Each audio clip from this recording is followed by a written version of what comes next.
Amis du Carême, amis du Ramadan, ce dimanche, les chrétiens du monde entier célébreront le dimanche des Rameaux.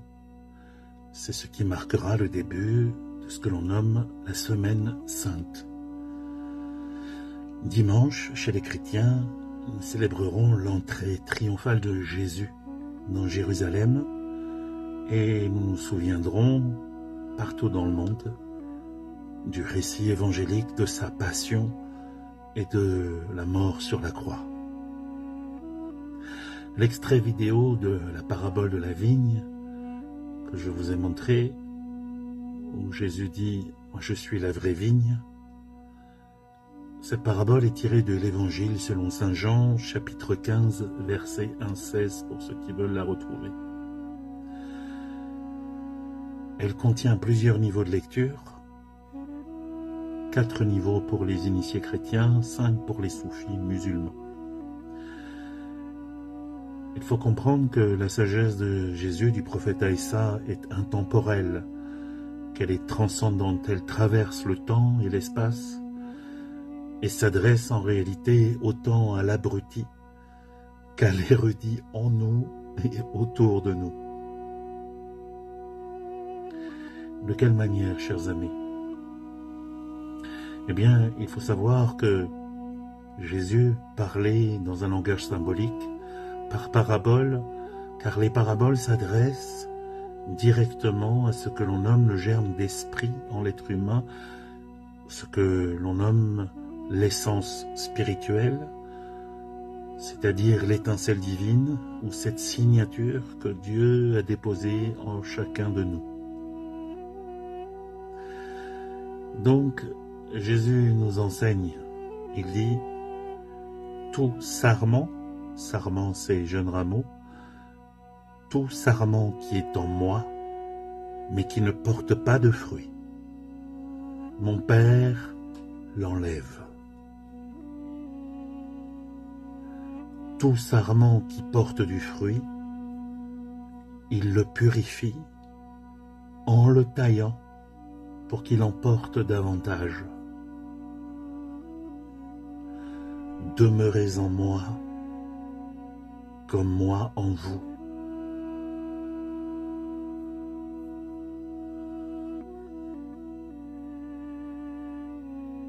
Quelle grande parole! Dans la vision chrétienne, Jésus est la vigne, l'arbre, la source de vie spirituelle. Ce que l'on entend dire de Jésus à d'autres moments dans les évangiles, en vérité, je vous le dis, je suis la vie, je suis la vérité. Donc, Jésus poursuit. Le Père est le vigneron. Pourquoi le Père est le vigneron? Parce qu'il précède le Fils par ordre d'ancienneté selon les principes systémiques que nous avons étudiés. Le Père, le vigneron, est celui qui soigne, qui taille, qui purifie. Ça veut dire que le Père, c'est la structure même. C'est quelque chose qui nous structure, une structure qui coupe, qui tranche, qui élague, qui donne une direction à l'être humain. Les disciples sont les sarments, les jeunes rameaux. Ils ne peuvent porter des fruits que s'ils demeurent unis à la vigne, à l'arbre de vie en réalité. Et le fruit, le bourgeon, le fruit au final c'est l'amour, ce sont les œuvres, c'est la transformation intérieure qui manifeste cette union à travers les actes. Dans la vision des derviches, des Bektashi par exemple, la vigne elle va représenter ce que l'on nomme Al-Haq, la réalité spirituelle unique, qui circule dans tous les rameaux des créatures d'Allah. C'est quoi les rameaux? Eh bien, pour l'initié, ce sont les différents centres, les différents lataïfs, chakras, ou séphirotes, au niveau de conscience de l'arbre de vie, ce que les derviches nomment les maqamats ou les stations. 9 maqamats, ou selon certaines branches soufis, 10 séphirotes. La vigne, c'est la symbolique de l'arbre de vie. Et ces 9 stations, il s'agit en réalité de l'Adam Kadmon, l'Adam primordial. Et donc les rameaux représentent les différents centres physiques, centres émotionnels, centres intellectuels, centres supérieurs du cœur et de l'esprit, dans la terminologie des derviches de la 4e voie de Gurdjieff. Lorsque Jésus nous dit « Je suis la vraie vigne », quand il exprime cela, il parle du principe vivant, celui de l'homme accompli, l'insan al-kamil. Il nous parle de l'Adam primordial. Il nous parle de la perfection de Dieu.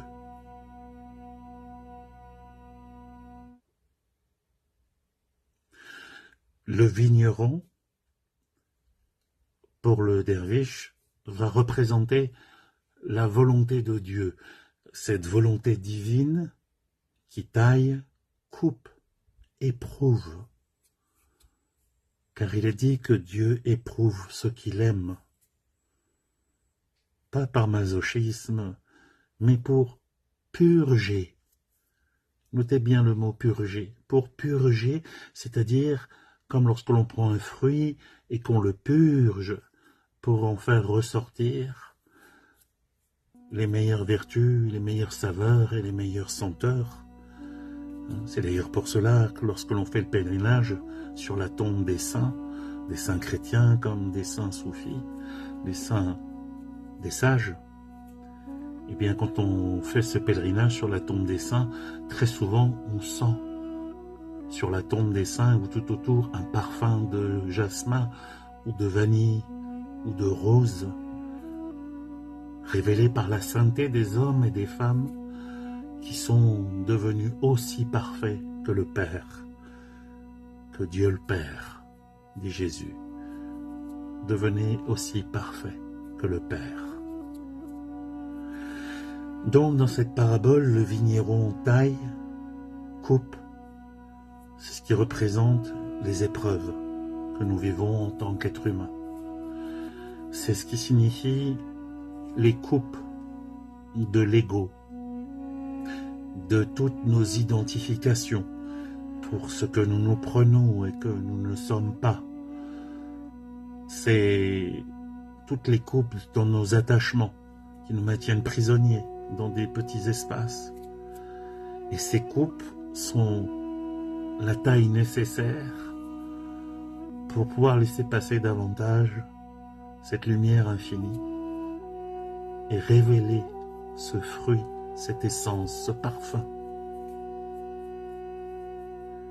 Les sarments dans la parabole que sont les jeunes pousses sur les branches, cela va représenter tous les apprentissages, tous les tissages, tous les liens, mais également tous les états d'âme que nous vivons en tant qu'êtres humains ou en tant que disciples sur la voie. Certains sont détachés, ce que l'on nomme dans la tradition sont voilés, et sont donc à revivifier sous l'impulsion du cheikh et du maître. Et d'autres sarments, d'autres rameaux sont féconds, mais encore trop grossiers, non aboutis. Et donc, tout ce qui n'est pas tourné vers Dieu est coupé. C'est ce que l'on nomme fana de l'ego. Non pas fanatisme, ou en tout cas mettre fin à une forme de fanatisme, mais ce qui est vivant et épuré, ce que l'on nomme la purification, taskia. Et quand Jésus dit « demeurez en moi », demeurer en moi, ça signifie quoi pour le derviche? Cela correspond en réalité à un état d'être, à un état de présence dans la station des secrets, la station Sir, cette station spirituelle qui est celle de la permanence, à travers le dhikr, à travers cette présence, et cette présence qui se situe en dehors de l'espace et du temps, une dimension où le temps passé, présent et futur se condensent en un instant. Et dans cet espace-là, la nuit sacrée que l'on nomme chez nos amis musulmans, c'est le temps de la révélation. C'est une nuit sainte. Et c'est pour le chercheur de vérité, pour celui qui chemine vers Dieu, c'est de pouvoir rester consciemment relié dans cette station, la station du secret, Sire, dans la station du cœur, pour que la sève circule sans interruption, de manière continue. Et la sève, dans cette symbolique, dans les lois de la nature, la sève, c'est ce qui, en hiver, s'est manifesté à l'intérieur des branches, c'est-à-dire dans les profondeurs de l'être humain, pour au printemps, puisque bientôt ce sera le printemps, pour remonter dans l'arbre de vie que l'on nomme Touba dans la tradition. Et cette sève, elle va remonter comme les arbres au printemps. C'est chez les derviches malamati indiens, c'est ce que l'on nomme l'éveil de la Kundalini, ou c'est chez les Mevlevi, Nafa, ce corps de vitalité en développement, en croissance. C'est l'émergence de le tout début de ce que les chrétiens nomment le corps de résurrection, les prémices, ou ce que nomment les derviches de la 4e voie et de la 5e voie, le Gurdjieff ou Tselim Aysel, c'est se fabriquer un deuxième corps. Voilà, chers amis, je voulais vous donner quelques informations de la manière dont les initiés, sur le chemin, entrent en résonance avec la force des enseignements du prophète Aïssa, de celui que l'on nomme Jésus, et la puissance de ces enseignements à travers les paraboles et qui continuent 2000 ans plus tard à pouvoir nous parler aux uns et aux autres sur notre chemin intérieur. Je nous souhaite une très belle journée, une très belle semaine sainte à venir pour les uns et les autres. Que la paix soit sur vous. Et merci au bien-aimé de nous permettre de cheminer ensemble dans cette voie à la fois avec nous-mêmes et reliés aux frères et sœurs, aux amis, juifs, chrétiens, musulmans, qui cheminent vers cette union avec le bien-aimé.